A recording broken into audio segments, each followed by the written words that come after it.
আসসালামু আলাইকুম এভরিওয়ান। নতুন একটি ব্লগে আপনাদের স্বাগতম জানাচ্ছি। প্রতিদিনের মতোই ঘুম থেকে উঠে বিছানা গুছিয়ে নিলাম, তারপর চলে আসলাম নাস্তা করতে। সকালের নাস্তায় ছিল রুটি আর গরুর মাংস।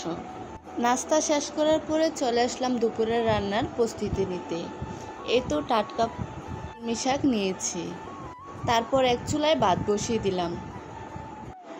তারপর অন্য পাশে কড়াইতে দিয়ে দিচ্ছি মাছগুলা সুন্দর করে লাল করে ভেজে নিব।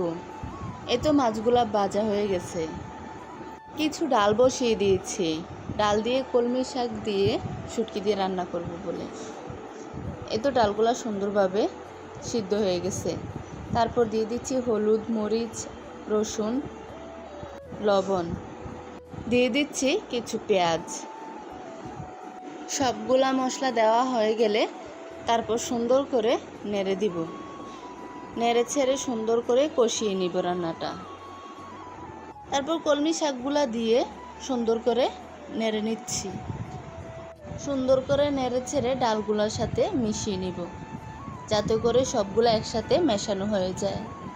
এই তো মিশিয়ে নিলাম।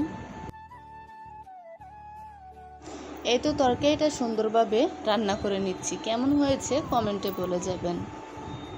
অন্যদিকে কিছু পেঁয়াজ কুচি দিয়ে দিচ্ছি কড়াইতে, সাথে রসুন বাটা দিয়ে দিচ্ছি। রসুন আর পেঁয়াজ একসাথে ভেজে নিব।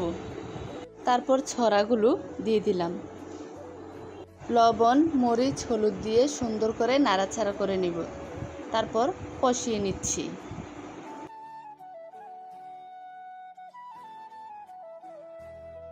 কষানো হয়ে গেলে অল্প পরিমাণ পানি দিয়ে সুন্দর করে নাড়াচাড়া করে নেব।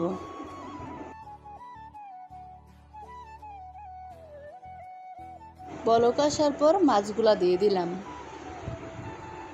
প্লিজ ভিডিওটা যদি আপনাদের ভালো লাগে তাহলে অবশ্যই একটা সাবস্ক্রাইব করে দিবেন।